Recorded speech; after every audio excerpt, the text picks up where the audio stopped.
Hai, aku Dinda Larasati. Hari ini aku mau menjelaskan tentang sejarah pertanian organik. Pertama, pertanian organik itu sebenarnya sudah ada sejak dulu banget, sebelum manusia kenal sama pupuk kimia dan pestisida.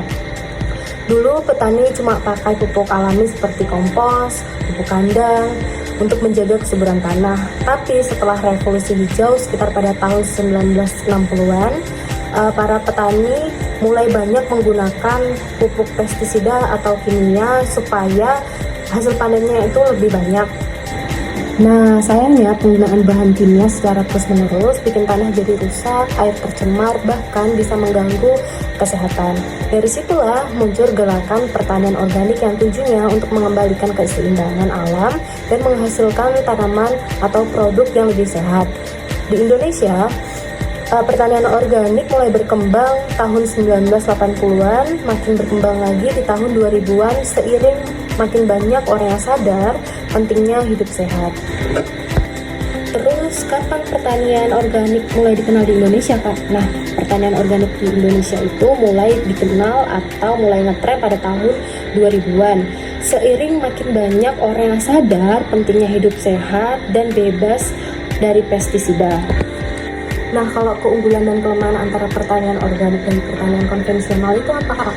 Nah, kalau dibandingin sama pertanian konvensional yang pakai bahan kimia, pertanian organik itu punya beberapa keunggulan dan kekurangan.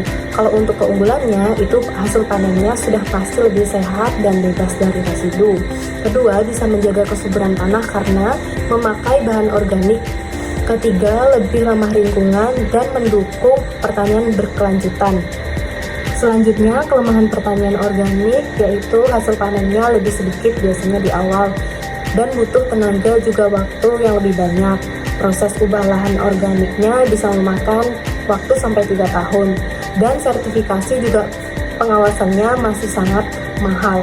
Sedangkan pertanian konvensional memang hasilnya lebih banyak dan cepat dan juga melimpah, tapi efek sampingnya bisa merusak lingkungan dan beresiko untuk kesehatan jika dikonsumsi berlebihan. Nah, yang selanjutnya bagaimana, Kak, mengubah lahan kimia menjadi lahan organik? Ada beberapa tahap yang perlu diperhatikan. Nah, yang pertama, persiapan. Stop dulu penggunaan pupuk dan pestisida kimia, terus mulai pakai pupuk kandang, kompos, atau pupuk hayati. Yang kedua, perbaikan tanah. Tambah bahan organik dengan cara menanam tanaman kacang-kacangan dan rutin bikin kompos. Ketiga, pengendalian hama alami. Gunakan pestisida nabati dan manfaatkan musuh alami. Keempat, rotasi tanaman. Ganti jenis tanaman secara berkala biar tetap subur dan gak gampang kena penyakit. Nah, yang terakhir, sertifikasi. Setelah minimal 3 tahun tanpa bahan kimia, lahan organik bisa diajukan buat dapat sertifikat organik dari lembaga resmi seperti LSOS dan Innovise. Selanjutnya, Organik Indonesia dan IFOAM atau yang disebut International Federation of Organic Agriculture Movement merupakan organisasi internasional yang mengatur standar, prinsip, dan etika pertanian organik di seluruh dunia. Di Indonesia, terdapat Lembaga Organik Indonesia yang berperan dalam mengembangkan pertanian organik nasional, memberikan pelatihan, serta membantu petani memperoleh sertifikasi organik. Kedua lembaga ini memiliki tujuan yang sama untuk memajukan pertanian organik berdasarkan 4 prinsip utama. Yang pertama, kesehatan, ekologi, keadilan, dan kehati-hatian. Nah, kalau dari tadi kita membahas pertanian organik, kira-kira mungkin nggak ya, Kak, pertanian organik itu diterapkan di Banyuwangi? Jawabannya sangat mungkin. Kenapa? Karena Banyuwangi itu punya lahan pertanian yang luas, iklim tropis yang cocok, juga banyak bahan organik seperti kotoran ternak dan juga limbah pertanian.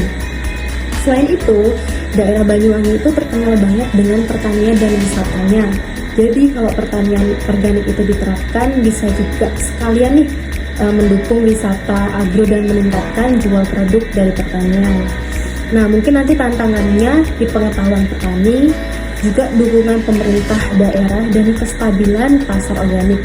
Tapi kalau ada pendampingan dan kerjasama dari pemerintah Banyuwangi dengan baik, bisa banget nih Banyuwangi menjadi contoh sukses pertanian organik di Indonesia.